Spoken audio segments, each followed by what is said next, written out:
All right, we have already begun our meeting, been in a closed session. We're now out of this closed session, on to agenda additions. I have 2 items to add. For other, number 3.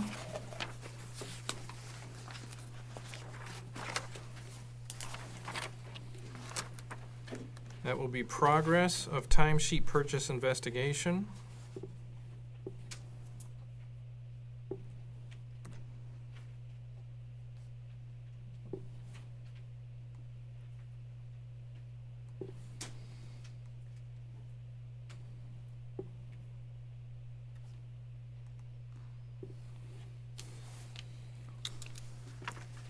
And then under the superintendent's report, item H,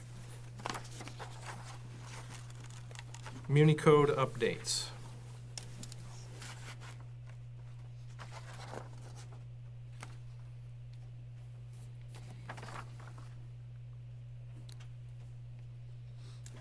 Does anybody have anything else?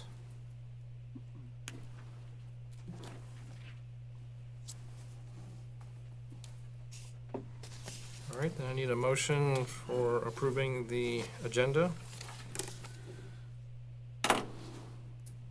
So moved. Support. Motion by Mr. Gajewski, support by Mr. Byer. All in favor say aye. Aye. All opposed? The agenda's set. Now we are on to our first public comment period. There's a 4-minute time limit. For this one, there's a requirement to fill out a card in advance and turn it over to the superintendent. And when you come up to the podium, please introduce yourself. Do we have any cards? We do have Adrian MacArthur about clarification.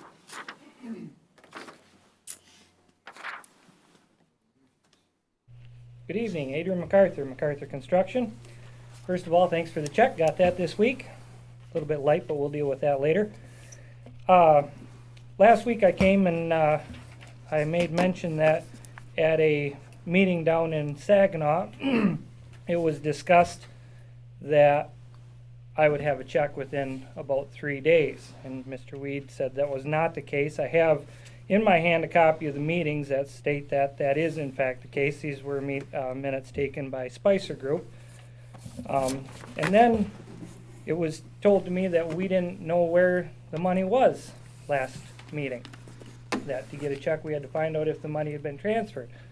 However, I have an email from the USDA or the Rural Development sent to Mr. Weed telling him exactly when the money was transferred, which was either the 22nd or the 25th. There was a weekend in there. So I guess in an effort to keep a job friendly, I don't see much effort on the township side. It was 2 weeks beyond that before the check is written, knowing full well that the money is in. He responded to the email, so he read it. And it's frustrating to me that why? What is the goal to that? Is there an effort to make it difficult to work in Oscoda? To keep certain people out and certain people in? Or why is money being held for 3 weeks before it's paid out when this board has voted to pay it and then it doesn't happen? So that's what I've got. Thank you. Thank you. Any other cards? No. All right, then on to the consent agenda. Any comments regarding the minutes for March 8th, and the 2 from March 11th?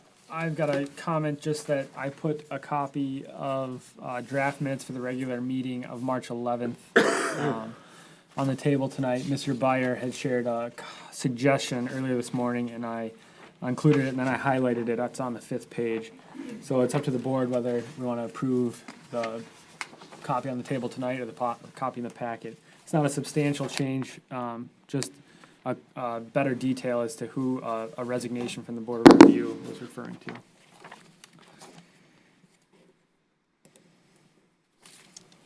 And I have one other minor change, just a spelling. It's on the minutes for the 11th meeting.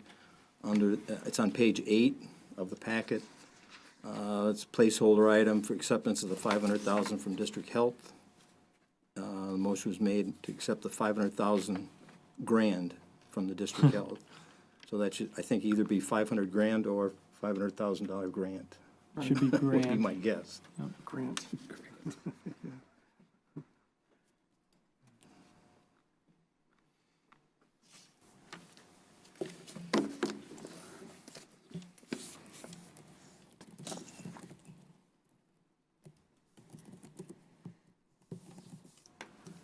Any comments regarding payment of bills for $48,090.99? I have a comment on the bills. What's in the bills that are paid, what I didn't find in the bills, and that would be the payment to MacArthur. I was a little shocked at our last meeting when Mr. MacArthur came forward and said that he hadn't been paid, when we had approved that at our board meeting January 14th. I don't understand if, he said he's received a check. I guess I don't understand why it wouldn't be in the bills paid, so we would know that it's been paid. Fortunately, our treasurer isn't here, so I guess we won't get that answer. But I don't know if, I was told once before by Ms. McGuire that things that are voted on directly by the board to be paid don't get put in the confirmation of the bills. But I didn't understand at the time when you said it, and I still don't understand it, because how is this board supposed to keep track if we approve payment of something and then it's not registered somewhere for us to see that it's been paid? The first 3 pages of the bills that we're approving are checks that have already been sent out. And so it's not like, and I understand the reason for that, because the due dates on them, we don't want to incur late charges, so they have to be sent out prior to a board meeting, since we only have 2 board meetings a month. But I don't understand, when we've approved a payment for something, there should be some way of tracking to know that that check has actually gone out, because, and I think that was brought to light at the last meeting when Mr. MacArthur came and said he hadn't received his payment, when we had approved that January 14th. So, that's a little troubling for me, that we're not keeping, this board doesn't have a way to track when those payments are being made or not made. I think that observation's right, and I'm not speaking to this in relation to the point brought up by Mr. MacArthur. I don't know enough about that situation to speak on it tonight. But as for the process, I think what you just said is that this board does not have a way to track if a payment's been made is probably accurate. The intention of everything that gets presented to this board, from my understanding, is to approve payment, and that it's not to track payment.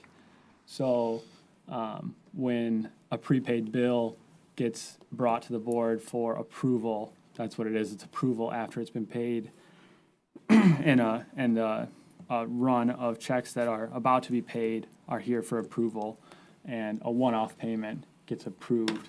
But I think there is not, this board does not see a proof of payment. Well, perhaps that's something we should Certainly, perhaps, yeah. look into, to make sure that when we've approved a payment, because, nothing but bad things can happen if you don't pay your bills. And when we authorize a bill to be paid, and then it goes and doesn't get paid. Now, I understand there was a problem with this project, and things weren't done properly, but, we've laid that on MacArthur Construction and withholding part of their payment. I'm glad to hear that they did receive the partial payment we approved. They still have another payment that should be coming sometime in the future. But we're holding them responsible for that. We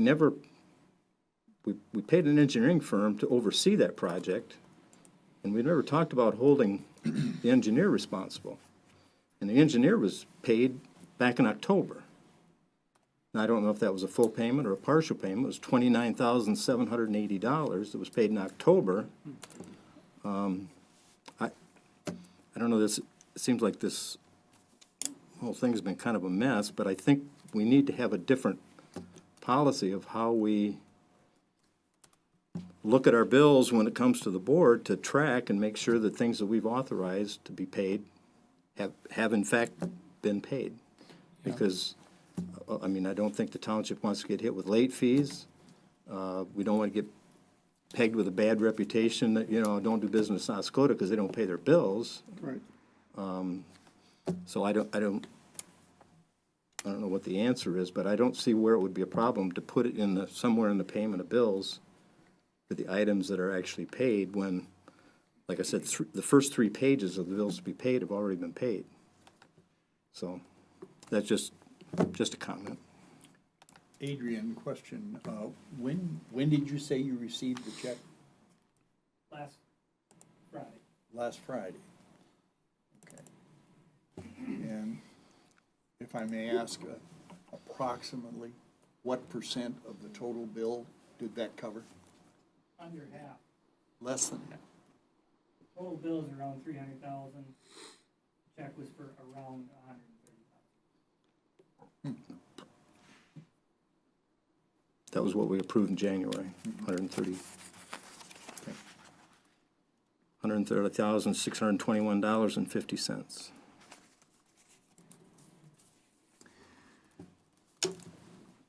I reached out to Ms. McGuire after the meeting just to find out when the payment or if the payment had been received, and she replied and said that it was received on 3/22. I believe she intended in the absence of a typo, she meant 2/22.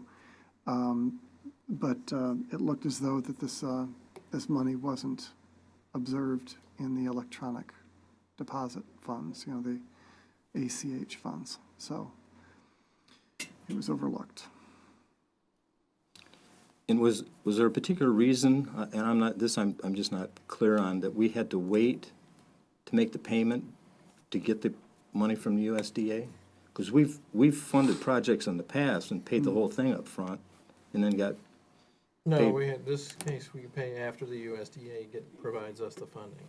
Because we have to have approval from the USDA first. And so then that approval is when they send us the funds. so then how was the engineering firm paid? I'm not sure. Did the shutdown of the federal government have anything to do with this delay? You know, USDA processing the money to us? Is that possible? There were some things that were hung up in negotiations regarding the faulty work on the project. I don't remember if the shutdown had some delays. I think we were trying to work ahead of the delays. As far as when we could meet, Right. when the USDA was available to meet. Yeah, so then when we Saginaw. met all together, it was after the shutdown.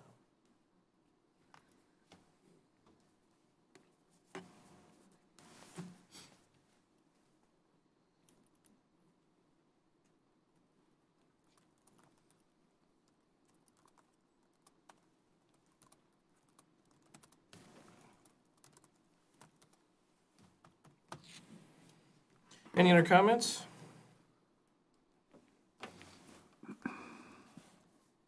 there a motion on the consent agenda? I move that we approve the consent agenda. Support. Motion by Mr. Cummings, support by Mr. Gieske. Can I ask a question? Yes. Is that with the proposed changes to the minutes? Yes, thank you. Thank you. I got so much talk, I forgot about the changes. I understandable. Okay. Roll call? Mr. Palmer, Yes. Mr. Byer, Yes, I'm a little uneasy though, saying yes, if we've got a rather sizable payment, $130-some thousand that we can't figure out why it's not in the bills. That's a little scary, but yes. Mr. Cummings, Yes, Mr. Gieske, Yes. Mr. Nordine, yes. Mr. Weed, Yes, motion's passed. can I say one thing? Yes. And comment to the motion? The $130,000 has been approved in January and paid, and that I think is agreed on by everybody, so Right. it's just a matter of, well, I don't know that it. But if Yeah, Mr. MacArthur hadn't been here, we wouldn't know that. Sure, but there's lots of opportunity to, back to my point of there's no mechanism for this board to see when a bill has been paid, only to approve at these meetings, that's true, but we do have software to track this stuff, we can tell if a payment's been made at any time, so. Through Township Hall administration, that information could be gathered. Okay. I guess I'm speaking for myself, but I think a lot of us, certainly me, just assumed that the list of bills paid that we are presented with each time, part of the consent agenda, would include these things. I didn't know there was a problem. Yeah, and whether there is or not, I think just a conversation that certainly take place at a work session, Yeah. just so that we're all on the same page as what Okay. is in order. Yeah. Okay, subcommittee reports and project updates. First for the steering committee update. All right, so we have a session scheduled for this Thursday, March 28th at 1:30 here in the library. That will be the first of 3 sessions. The other 2 sessions will also be at 1:30 on a Thursday here in the library. 2 weeks later is the 11th of April, followed by the 25th of April here at 1:30 in the library for all 3 of those sessions.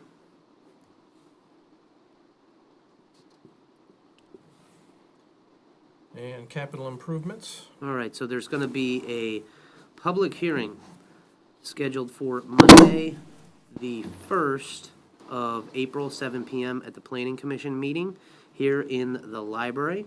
And the capital improvements plan is really the place setter for the budgeting process when we figure out all of the major purchases. Obviously, there is a plan. The last time the capital improvements plan was brought in front of the board, it showed 2018 through 2023, and we are updating that to be able to show 2019 through 2024. So, historically, the Planning Commission has not been involved in the capital improvements plan, and that will be presented April 1st, next Monday, 7 p.m. here in the library. After that, and based on that, we will be working to be able to present that capital improvements plan update to the Township Board for approval. And hopefully in April, the Township Board will be able to see that capital improvements, discuss it, obtain feedback, and be able to implement that so that we can start real budget discussions for 2020 after that. Road and sidewalk committee. All right, so at the Road and Sidewalk Committee, this was held last Friday, the 22nd, 11 o'clock here in the library. I was provided direction from the Road and Sidewalk Committee to be able to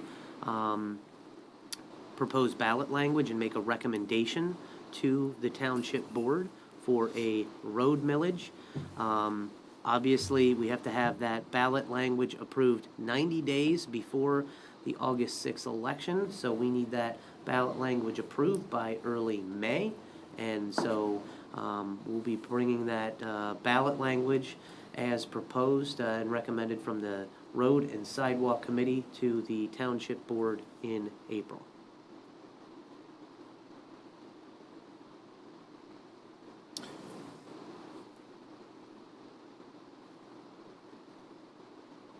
And fire equipment millage.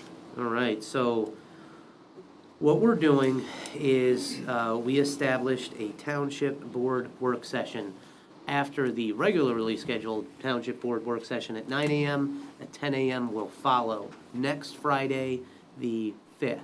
And we will be discussing the proposed fire equipment renewal ballot language was originally approved in 2014 for 6 years, and that 6 years will expire. And again, to be able to make the August ballot, or the election, we have to have that language approved by the Township Board in April. And so we will be working on the 5th to be able to talk about the proposed ballot language, to then come in front of the Township Board for review. Water and sewer ordinances. All right, Mr.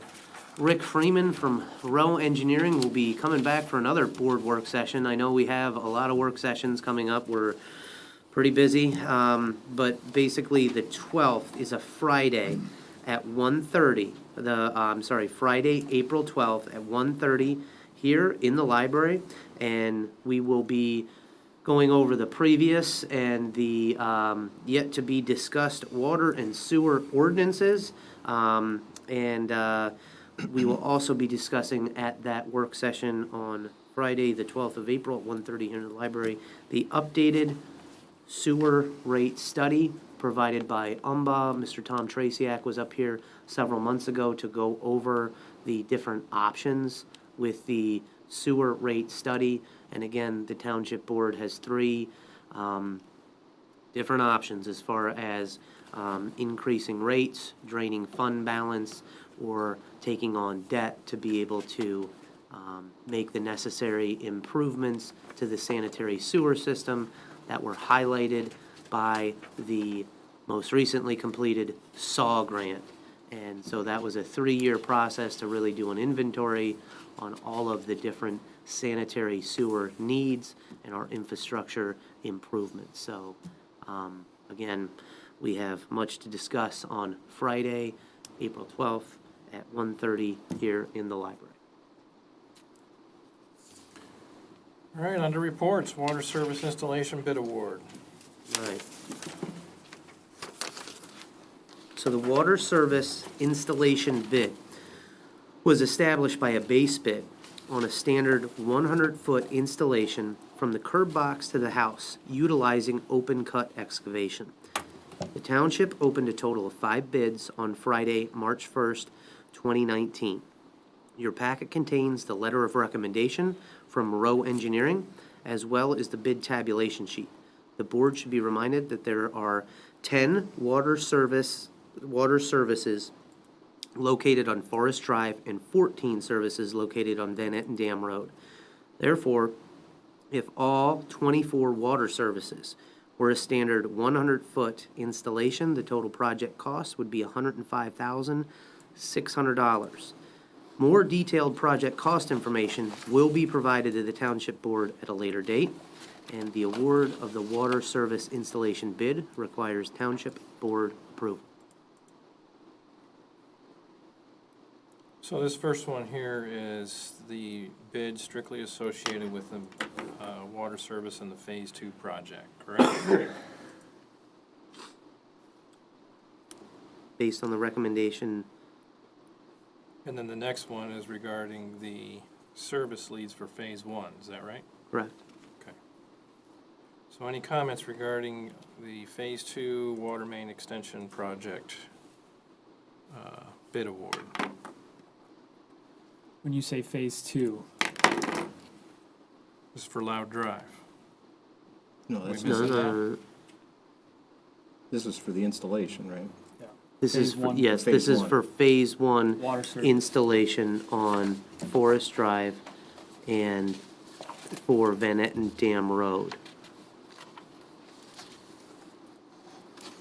Phase 1, The service leads. the service leads, from the curb box to the houses. Add to his correction too. Original work. All right, any comments regarding service lead installation for Phase 1? Will Rowe be overseeing this project? Correct. Okay, With FMU. right, okay.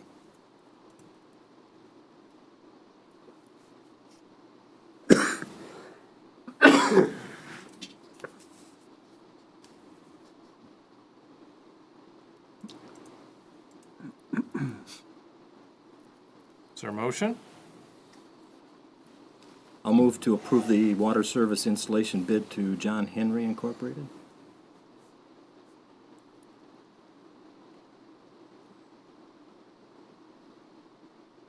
Is there support?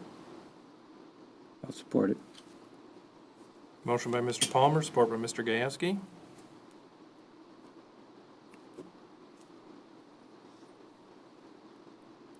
Roll call? Mr. Nordine, yes. Mr. Palmer, Yes. Mr. Byer, Yes. Mr. Cummings, Yes. Mr. Gieske, Yes. Mr. Weed. Yes, motion's passed.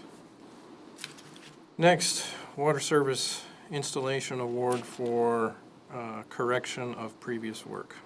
All right, so based on the John Henry excavating providing the lowest acceptable base bid referenced in the previous item, Rowe Engineering contacted John Henry Excavating to provide a quotation to complete the additional work to lower the existing water service curb stop valves, riser assemblies, and PVC water main. The additional work needs to be completed for the Phase 1 water main extension to be completed within construction specifications. Your packet contains the quotation from John Henry Excavation to lower the existing water curb stop valves, riser assemblies, and existing PVC water main. The packet also contains a string of emails containing the proposal from MacArthur Construction to rectify the water service leads that do not conform to the construction specifications. More detailed project cost information will be provided to the Township Board at a later date, and the award of the water service installation additional work requires the Township Board approval. Any comments? And Rowe will be overseeing this as well? this board? Correct. So will there be some compensation back from Spicer since we're doing work that was under their contract originally to have to redo? We're still in talks with Spicer. Okay.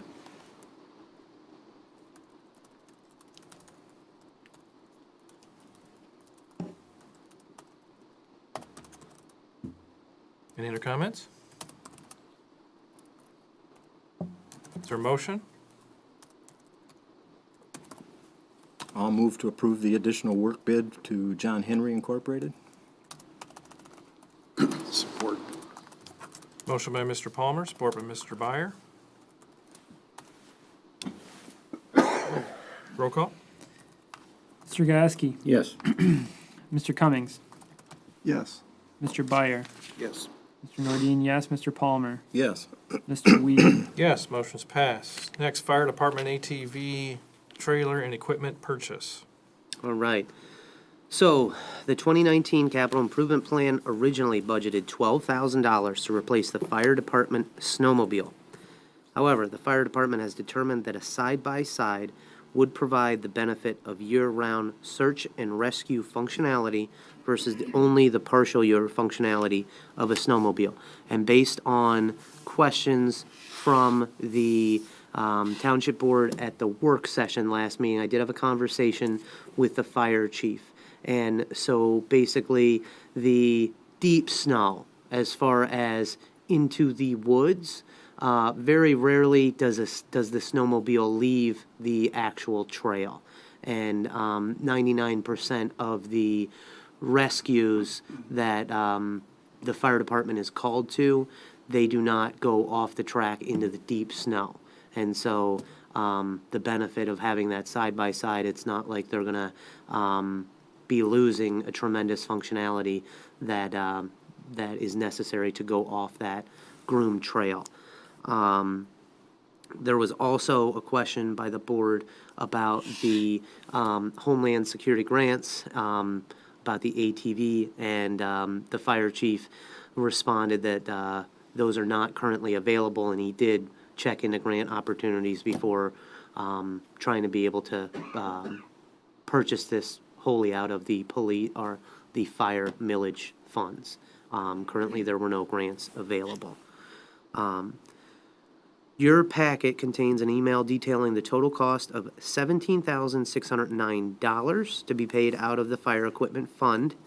associated with the fire department side-by-side project, as well as the quotes that were obtained. The additional costs associated with this project could be partially offset by the sale of the fire department's snowmobile, rescue sled, and all accessories. If the fire department's side-by-side project is approved, additional 2019 appropriations for the Fire Equipment Fund 206 will be presented to the board at a future date. The purchase of this side-by-side project requires approval from the Township Board. Any comments? I have a question about the price. It's quoted here, 17,609.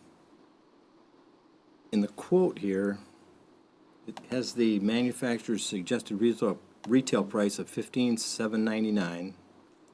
Then the price they're quoting us is 11,949.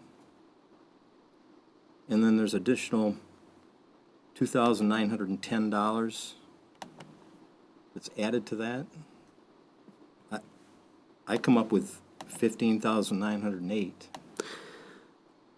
And then there is the 1,700, hold on, I'll get you the number, 1,701 for the Sure Track trailer, which that gives the model number and the 6x12 tube top angle. That's on page 35 Oh, of, okay. That's, of the packet. So they're buying that trailer in addition to the side-by-side. oh, I got you. To haul the side-by-side out. Okay, I got you. Okay.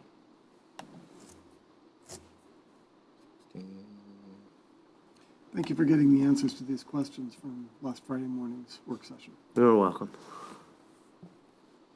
So is the sale of the snowmobile, and I believe there's a trailer to the snowmobile, are they a key to buying this? Are you, the money that would be recouped from the sale of the snowmobile, is it integral part of the 17,609? Well, we're gonna talk about that in item 2 of other for the sale of that. We're still early in the year. We have enough appropriated to buy this. If we were to amend the capital improvement plan, that for 2019, we're gonna buy the side-by-side instead of the $12,000 that was planned for a snowmobile. I'll be coming back to the board to say, okay, we have enough appropriated now to be able to buy this. If we want to do everything else out of the purchases for the remainder of the year, we're going to have to appropriate more money in Fund 206. But we have the appropriations to buy this currently.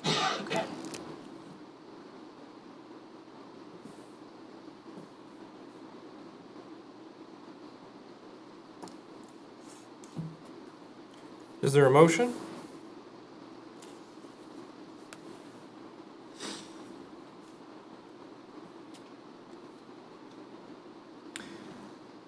I'll make a motion to approve the purchase of the ATV for the fire department side-by-side project in the amount of $17,609. Support. Motion by Mr. Palmer, support by Mr. Cummings. I would just like to say that I think it makes sense to have a vehicle that they can use for rescue year-round as opposed to just a wintertime vehicle. I think it makes a lot of sense. Roll call. Mr. Byer, Yes. Mr. Gieske, Yes. Mr. Cummings, Yes. Mr. Palmer, Yes. Mr. Nordine, yes, Mr. Weed. Yes, motion's passed. Fire turnout gear purchase. All right, so the fire department recently completed its annual safety gear inspection, and as a result of this annual inspection, several pieces of turnout gear were identified as deficient. Your packet contains a sales quote for a total of $4,410.25 to replace the deficient fire department turnout gear, as well as an email from the fire chief detailing this purchase to be out of the Fire Department Equipment Fund 206. The Township Board approval is required to move forward with the replacement of this deficient turnout gear. Comments? Is there a motion? Sure. I move that we approve the fire department turnout gear purchase in a total amount of $4,410.25. Support. Motion by Mr. Cummings, support by Mr. Weed. Roll call? Mr. Cummings, Yes. Mr. Gieske, Yes. Mr. Nordine, yes. Mr. Palmer, Yes. Mr. Byer, Yes. Mr. Weed. Yes, motion's passed. Tree trimming RFP. All right, so right now, I am working to be able to still update the RFP. I was able to meet with Mr. Eppert this afternoon and get the specific language associated with workman's comp. It is a necessary inclusion into the RFP. The Township Board will be able to see this RFP. There were several other notations that I will be incorporating based on feedback from the Township Board, excuse me, into the RFP, and we'll be getting that out to the board. So for tonight, the placeholder item, I was not able to complete those necessary modifications to get that to the board. You can expect to see that on April 8th. Okay. Iosco Exploration Trail RFP for Phase 3.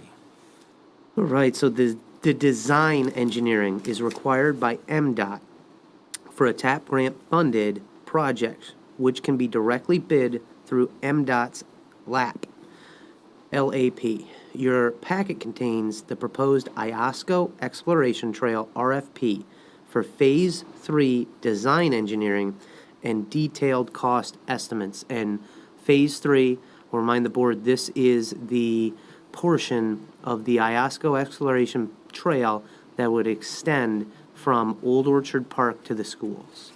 And so this is a critical component of the Iosco Exploration Trail as the interest of Oscoda Township. As stated in the proposed RFP, this work needs to be completed by August of 2019, and bids are due back by April 15th, 2019. Approval to move forward with the Iosco Exploration Trail RFP for Phase 3 design engineering and detailed cost estimates requires the Township Board approval. Any comments? It was nice to see the funding move forward from a grant as opposed to us having to put the $200,000 in ourselves. That was a relief. Yes. It's fully funded by the DNR.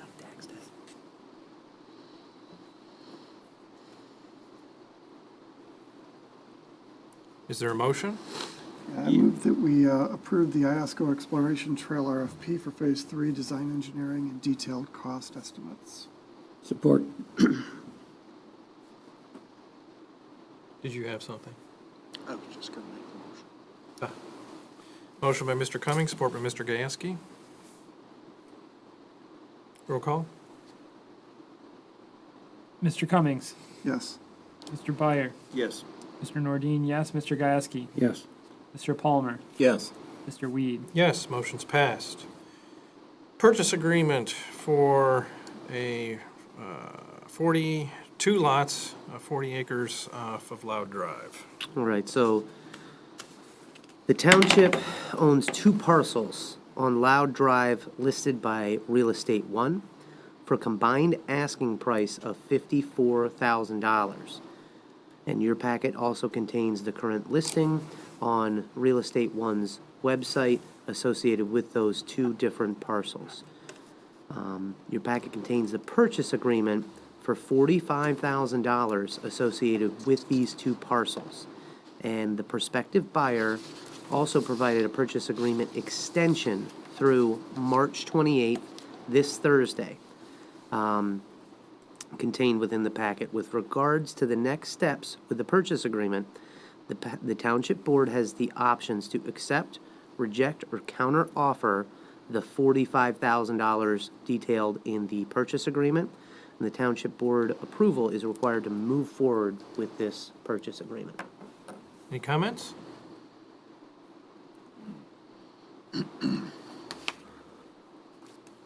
This purchase agreement's a cash deal, not no land contract. Contingent on financing, I believe. I believe. It's, requires a mortgage. No buildings on it. That's correct. That's correct.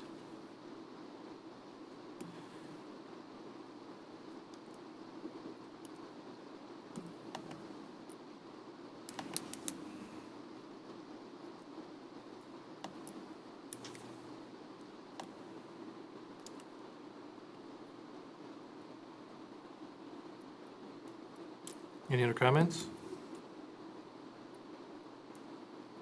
Is there a motion? I'll move to approve the purchase agreement on the 40-acre parcel on Loud Drive in the amount of $45,000.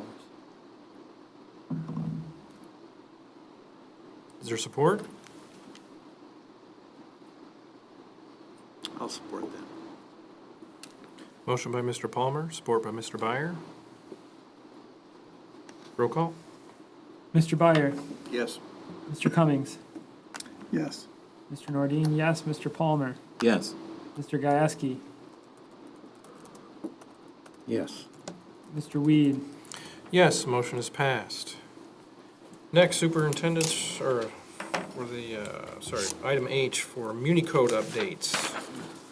All right, so I provided the board with an email last Friday, the 22nd, before the work session. We were able to kind of go over the Muni Code project is pretty extensive because we have not updated the Muni Code software since 2015. And so what I was able to provide the board is a detail of the current known costs. $5,800 of that is for the Muni Code publication of the zoning ordinance 165.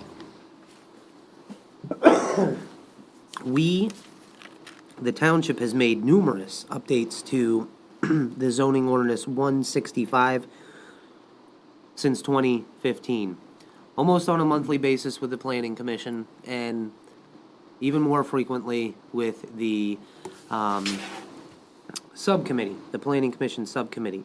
And so we are right now, just to make the current updates, then there are another 56 pages at $18 a piece of supplementation, okay? And that's the $1,000, $1,008 for supplementation of the 56 pages. The code ordinance, which will be split out between the police department and zoning, I give you the different account numbers, or I'm sorry, the line items of where those will be coded to, is 2,172. The code book hasn't been updated as extensively. There are a lot of updates, but not as much as the zoning ordinance, and so that's why you'll see a little bit less. Now, the $550 for online hosting, if the board were to approve this tonight, we wouldn't actually pay that until the end of September or early October.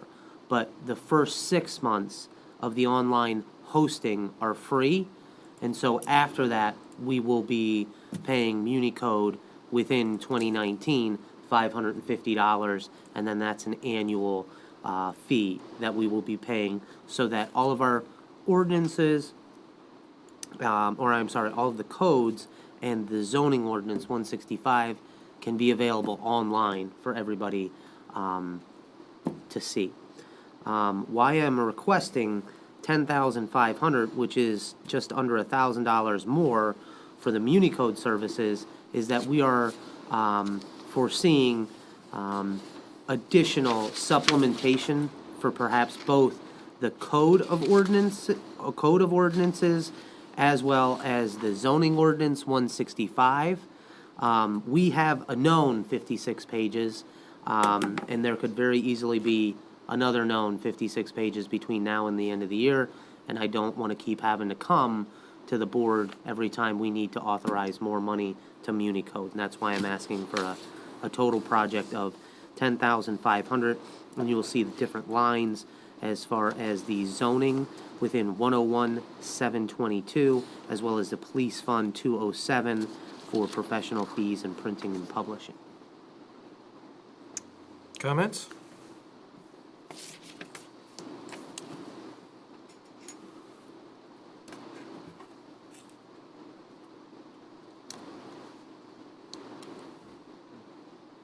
We have a motion?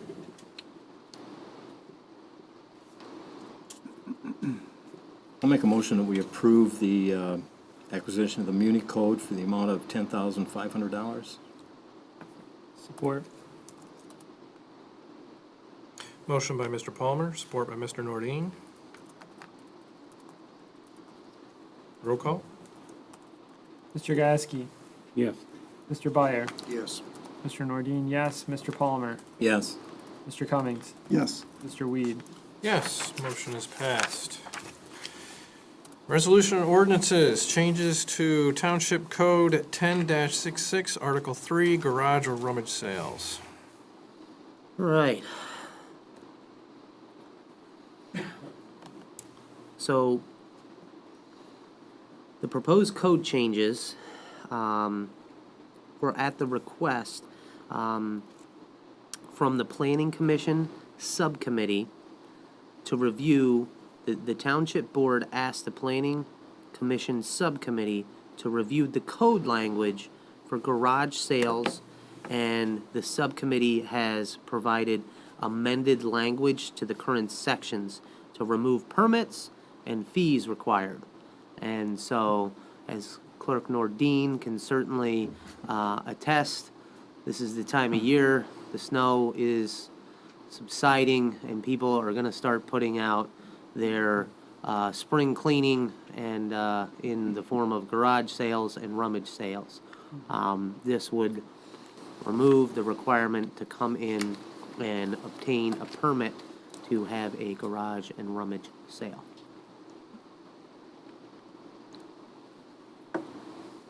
Any comments?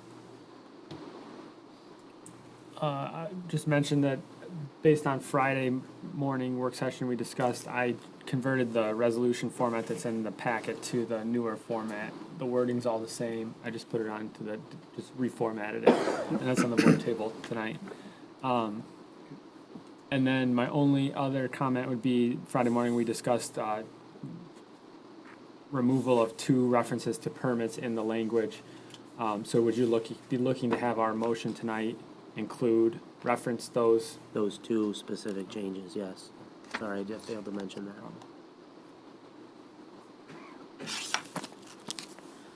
And that would be page 68 of the packet, section 1069. We're going to strike the language for permits for, and within section 5 of that same 1069, we're going to strike the language permit holder and change that to seller. Thank you Yes. for reminding. This does not exempt anyone from any of the rules, ordinances regarding garage sales. It just removes the requirement to come and get a permit. So it's easier for everyone. When people acquire a permit, do they get a copy of these new changes? They won't be getting a permit, so I wouldn't have the opportunity. How do we, What I will do though, anybody, I'm sure, and there will be people coming to get a permit, yeah, and if they come attempt to, I'll have some copies of these to give them. Sorry, that might answer your question. because the people that come to you or your office are the repeaters. Yes. They're the ones that are into garage sales big time. True, well, that may be the case, I think predominantly. There may be some people who are into garage sales big time who aren't getting permits either. They're the That was peop- my next question. People coming to my office are the ones that are following this ordinance, and that's not the case all across the board. Do we So- have any policing of this whole business? I mean, because garage sales are, if I'm correct, are kind of clustered around certain Memorial Day, maybe 4th of July. They're not as hard to police as you would think. And we don't have a policing We do not. process. Hence, one of the reasons why to just eliminate the permitting process and just base it on a complaint-based, so that if somebody complains and says, hey, they've had 5 garage sales this year, then we will handle it then. That's pretty much the system that we've been operating.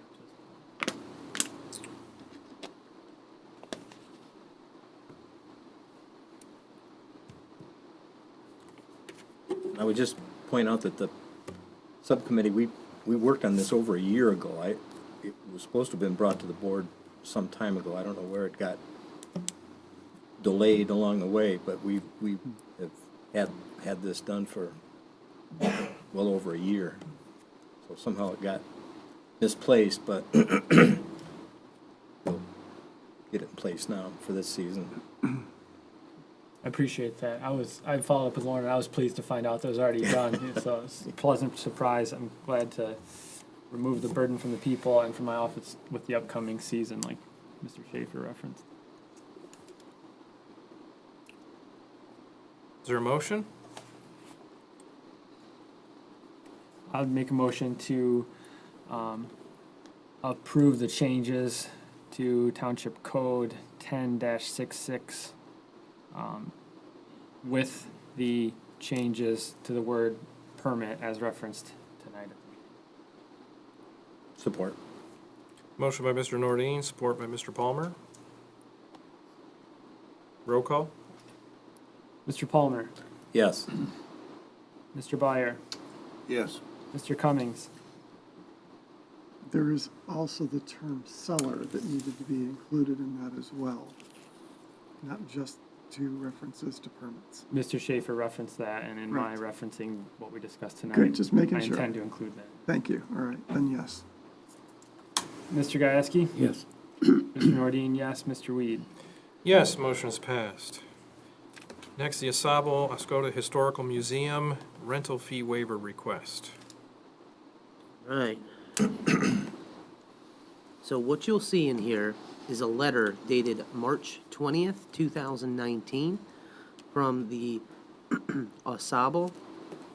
Oscoda Historical Museum and Society.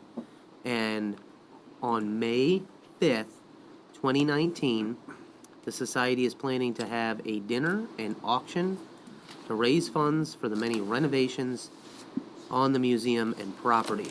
It would be appreciated if the township would waive the $250 charge for the Warrior Pavilion, is where they would like to have this event on May 5th, 2019. Comments?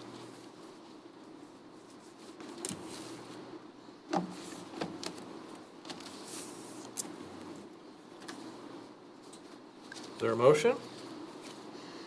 Yeah, I'd like to make the motion that we go ahead with the waiver for the Oscoda Historical Museum Society. Support. Motion by Mr. Byer, support by Mr. Cummings.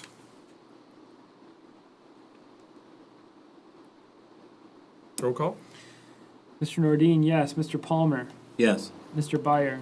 Yes. Mr. Cummings? Yes. Mr. Gieske? Yes. Mr. Weed? Yes, motion is passed. Fire Department snowmobile and accessories listed on bid corp.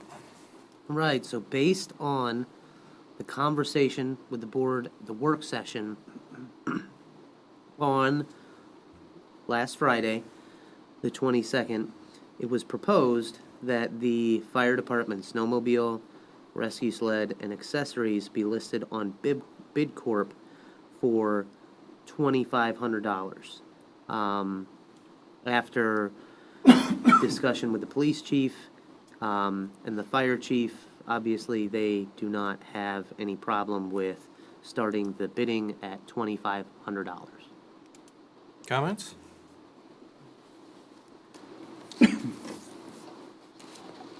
Motion?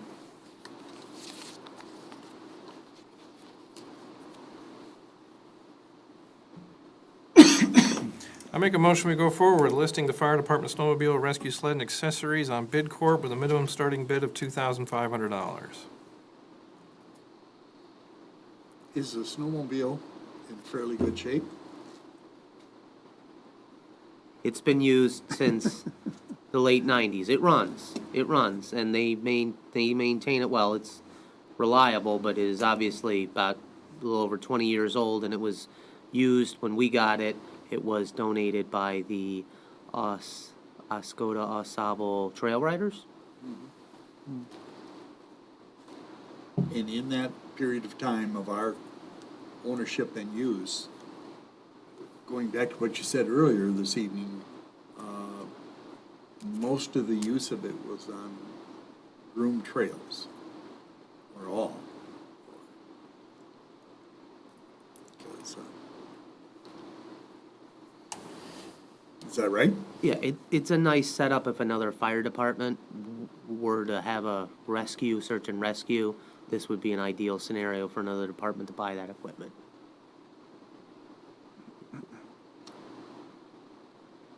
Would it make any sense for us to wait till after the August election to decide to sell this? Do we need the you said $2,500? Do we need that? You know, if we don't get the result we'd like in that election, fire equipment renewal, does that have any bearing in anybody's mind? No, because the calculations we did for this fire millage accounted for all the purchases that we needed to make for the 5-year period.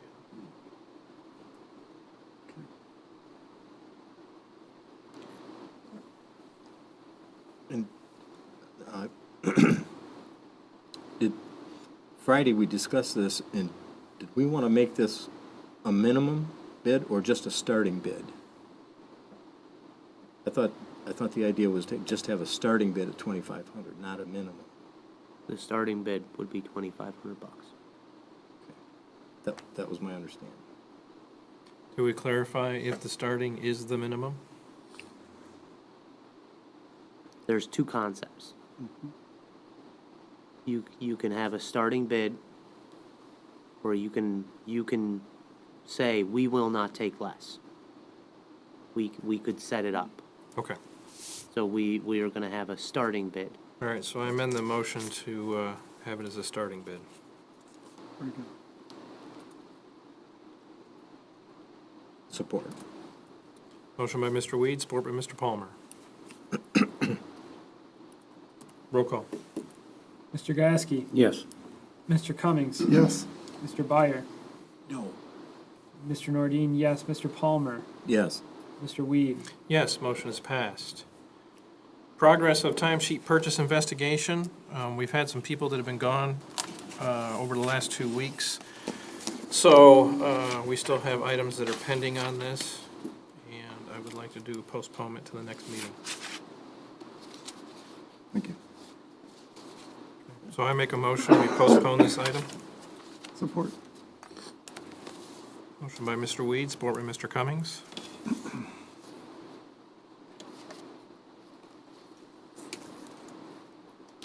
Roll call.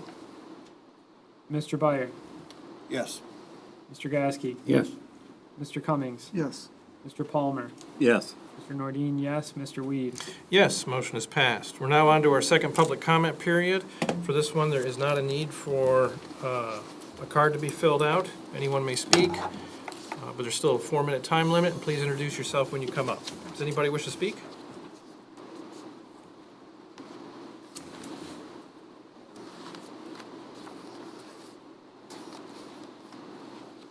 Howdy, Matt Kravchuk with Cotterman Trucking out of Hale. So this week we confirmed what I had asked about last week.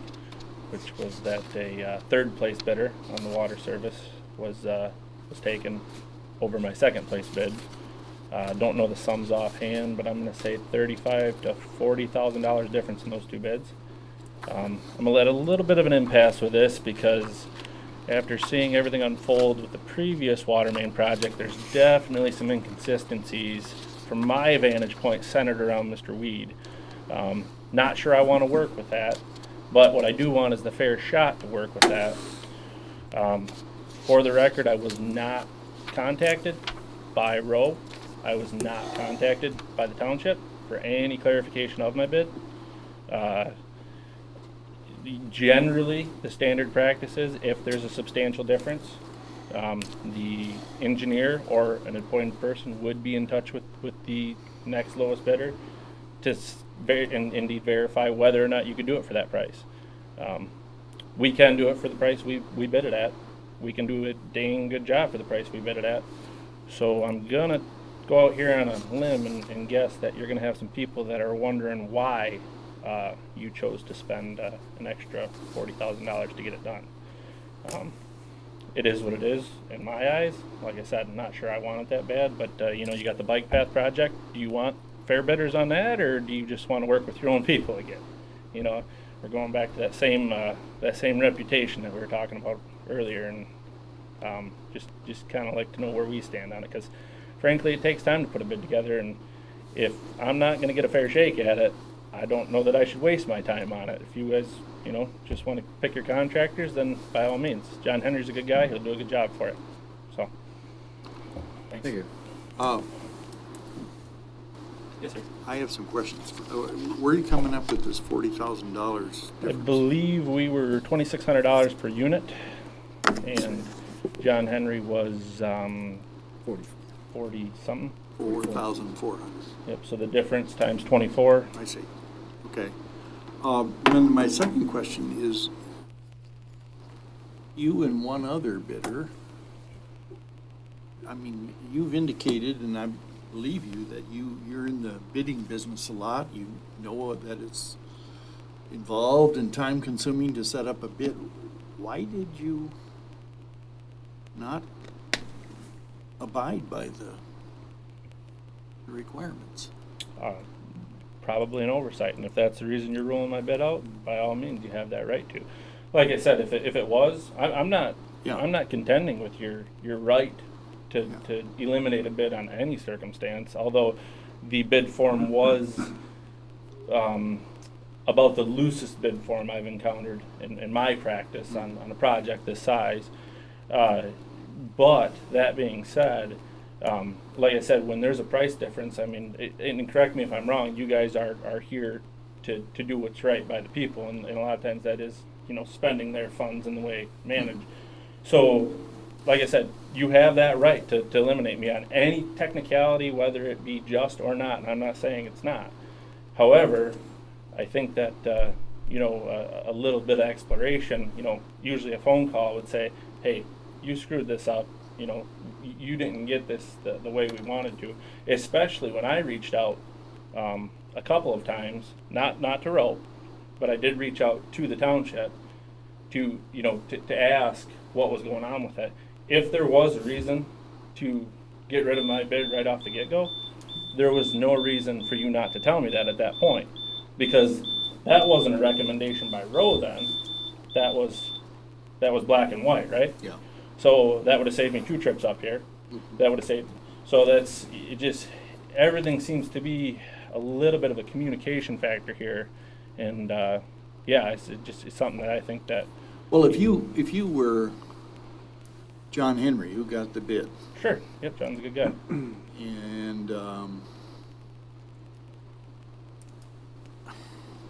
I mean, if we bent on this and said, well, Sir, I'm not asking you to. I know, but if we were, just, I know you're not asking, but one bid was missing the project manager, another was missing a contractor's license, and if we accepted those bids and you were the bid that was going to lose on this because we bent our rules, you would be in pretty hot, wouldn't you? I mean, you know, if we said, oh, what the hell, excuse me. If you made a $40,000 phone call, that would have no bearing on me, sir.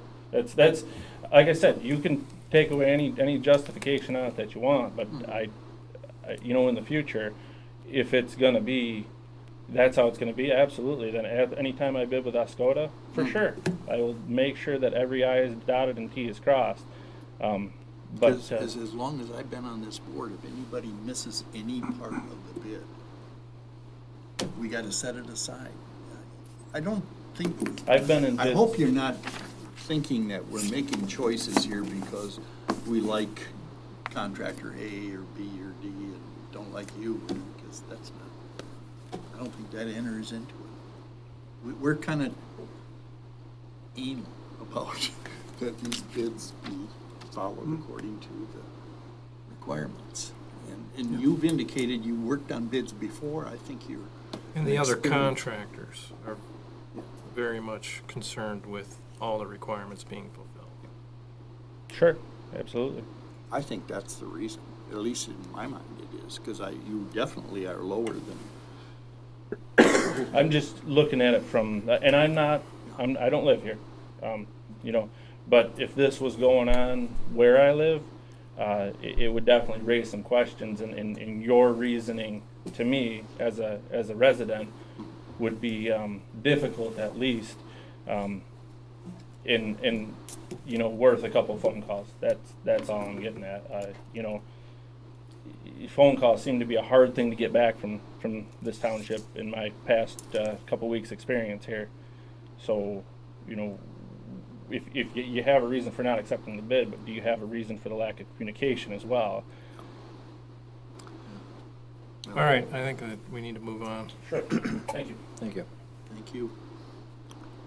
Okay, anybody else wish to speak?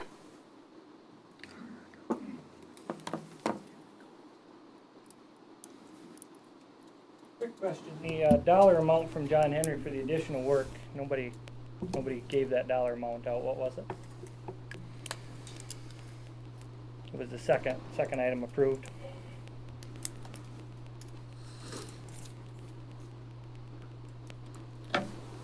You mean what we're talking about now? Yeah, you approved the, No, for the fixing of the lines. yep, fixing, second item. Okay. I think he's looking for it.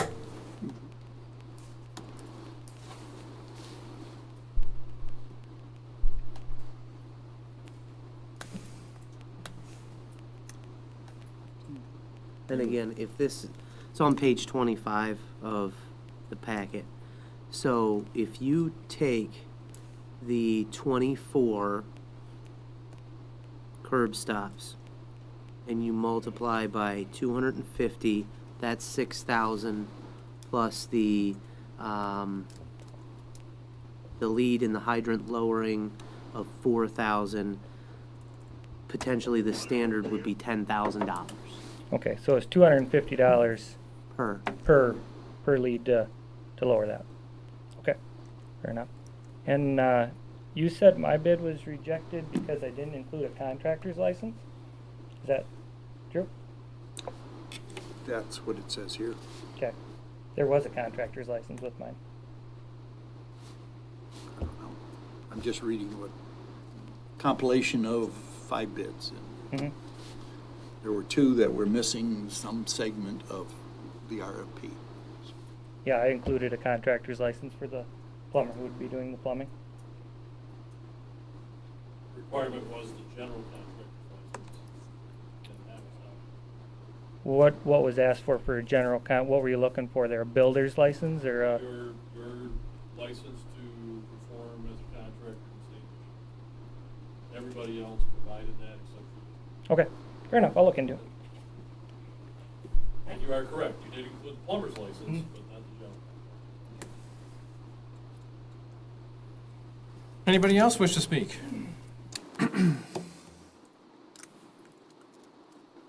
All right, then we're on to board comments. Does anybody have anything? Yes, I do.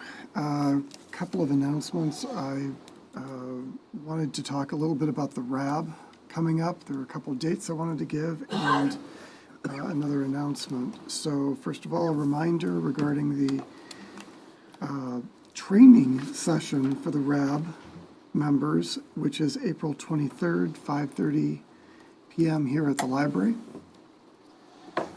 And then the RAB meeting itself on Wednesday, April 24th, 5:30 PM here at the library as well. And then the announcement was, I'm interested in surveying people in the community and surrounding areas. If anyone has any lingering questions that you feel have not been addressed by the Air Force or DoD that require further clarification, I'd specifically focus on things that we want to know, let's say around policy and budget seem to be a couple categories of topics just to give people some food for thought. Of course, you can submit questions on anything you like, but I think policy and budget would be great to make sure that we've had full opportunity to get answered by the Air Force.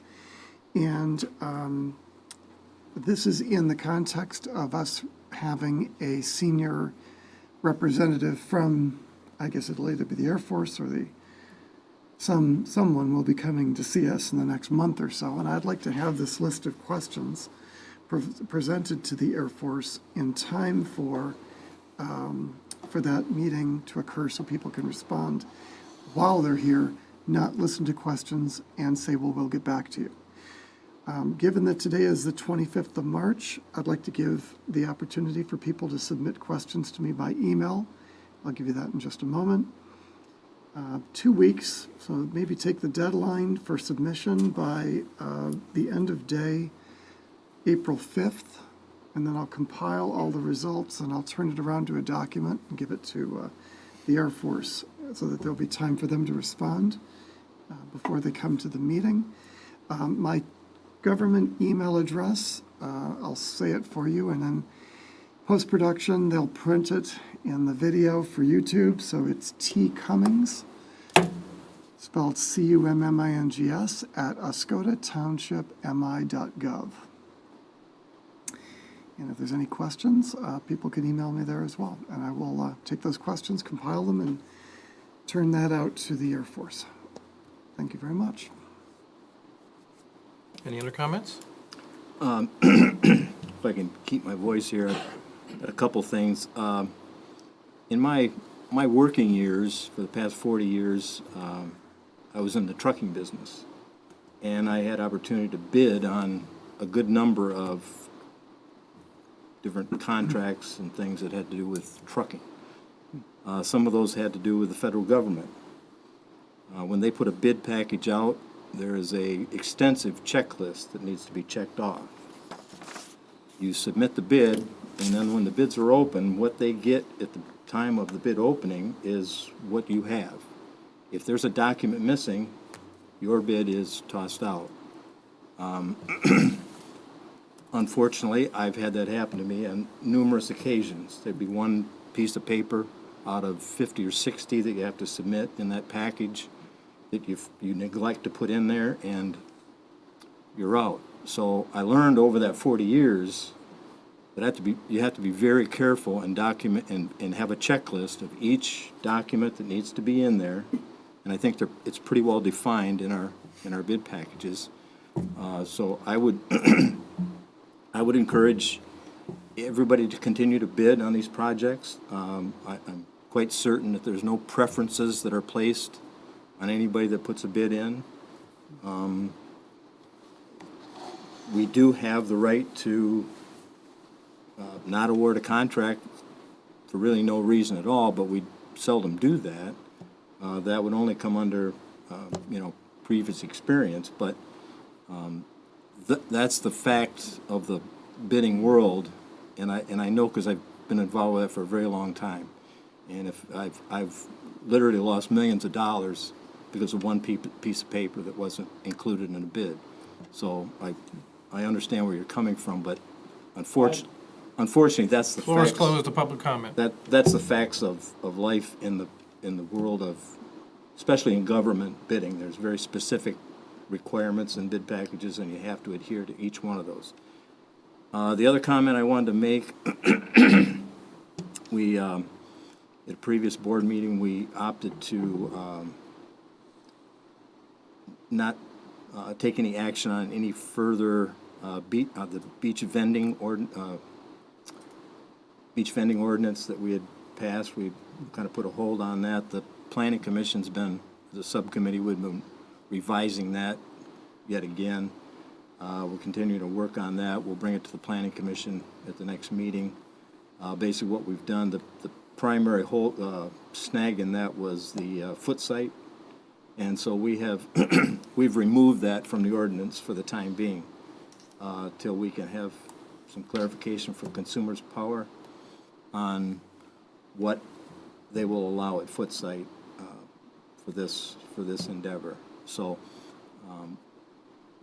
it seemed like the solution to the problem that we're having was just to eliminate foot site from any permitting process for either motorized or non-motorized vehicles at that site for the time being. I'm hoping that possibly by next year, if we can work with consumers and get some agreement from them to do something at that site, then I would like to move forward with that. But for the time being, we're taking that out of the ordinance. So and that'll coming up to the planning commission at the next meeting, I believe, and then we're coming back here for approval. So that's it. Anybody else? Yeah, I've got one regarding the public comments, the one tonight. Just specifically for this bid process, obviously hasn't gone as smooth as others have. There's been, contention. I understand where you're coming from. I understand all the factors going on. The only thing I took exception with is to call Mr. Weed out specifically for acting in an appropriate way. I don't think that's due here. Unfortunately, that's just the nature of things. You're welcome to say whatever you want in public comment to any one of us, but we are acting as a board. We all acted as a board tonight.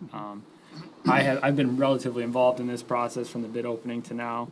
I haven't seen Mr. Weed do anything out of line. I think he's been throughout this whole water main extension process, been trying to get the most value for the residents' dollars that he could. So the only thing I took exception with tonight was singling Mr. Weed out. And I just wanted to say I took exception to that. And so.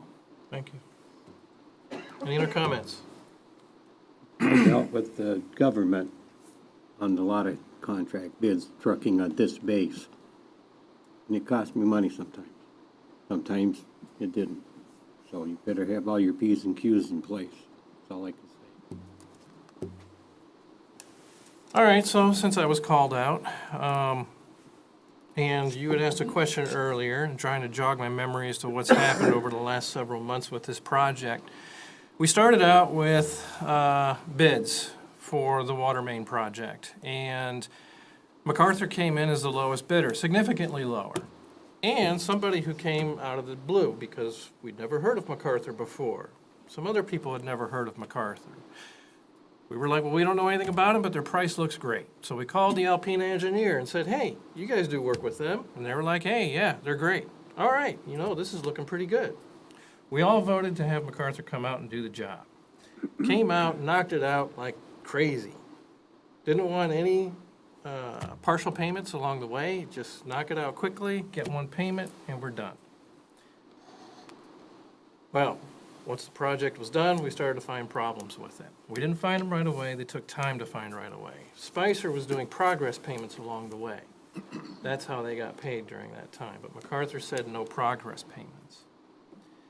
And they came out and fixed some things we identified, and then we found more problems.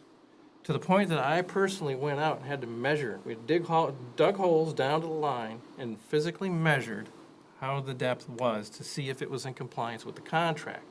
And it was not. We had 22 service leads that were out of compliance, along with a portion of the main that was too shallow. The problem with that is that if we let that slide and we get a hard winter and those lines freeze, now we have more expenses later on.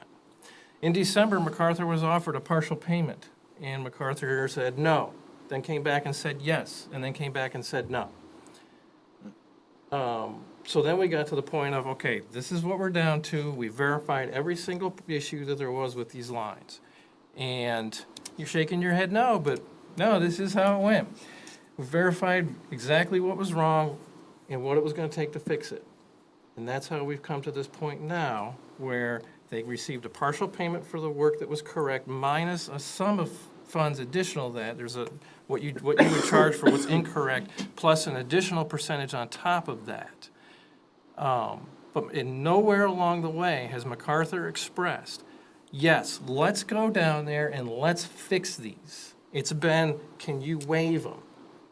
Maybe we could just fix a couple of them and just let the rest of them go. That's unacceptable. You've been in business before, I've been in business, you've been in business, you've been in business. And whenever I've had a problem with a product, when the customers had a problem with a product, I did whatever I could to make that right, as fast as possible. And that did not happen in this. It was explicit, waive this. There are laws that protect contractors in these cases. So I was threatened with court case over this. And now I get called out in a meeting here for impartiality, when during one of the inspections, I did express to you that I was glad to have you come forward as another option as a contractor. I loved how you came out and you knocked it out quickly. But it had problems, and they didn't get fixed.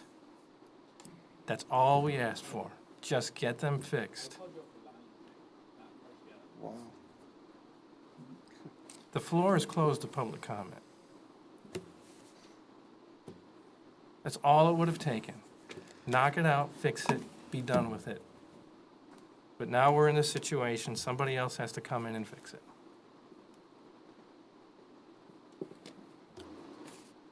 So, call me out, I'll take the heat, because these people need clean water. They're in a contaminated area, and they need it quickly.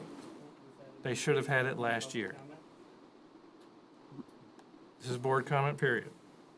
You said you're welcome to. I asked if that was an additional opportunity to respond to what you said. I think he said he's not taking exception to what you said earlier. And for my sake, I'm open to having this conversation, not in this venue since it's closed at the time. I'm still open to hearing you out, but like he said, it's closed at this point. Moving on to the MMR ambulance data, where the Iosco County Medical Services letter that's in our packet. This shows what they show as priority 1 ambulance calls and the response times in that, and they show the averages in there being roughly around 9 to 10 minutes per call. I want to make sure the board was aware that if you check the math on that, it looks like they've taken the total number of minutes for those calls and divided it by the number of calls, and that does not equate to an average amount of time. Maybe it's by coincidence that they that the times do match up to that, to the 10th, but I'm not sure. So I've requested from 911 every call data that was that they used for this, so that we can verify that information. Hopefully we'll have that in a few weeks. You had compiled a report and summary based on response times from the county, correct? Is that right, Mr. Reed? Yes. And when you compiled it, you had, of course, in this spreadsheet, you had the list of all of the specific runs and what the response times were, and if, as I recall, even from where they were coming from or where they're going to. The problem I have with what it was presented to us in this packet is that there is no underlying data to support what they're representing, even if the math is right or wrong. There's just no transparency into how they calculated it, what they're really representing, and I have a problem with it. I have a problem with the lame duckness of the county. They're saying that they are administering this. They're not. And this county is suffering for it. And I resent the fact, as the largest township in this county, that the smaller townships are taking it in a very tough way. It's not just us. It's the little guys in this county as well. And I'm really upset at the county and their attitude toward this problem, which was very blatantly made during the meeting that you and Mr. Schaefer attended with others to discuss this with them. I think it's reprehensible. This is not the first time I've taken issue with the county. All right, is there anything else? Then I need a motion to adjourn. So moved. We adjourn. Thanks for coming out.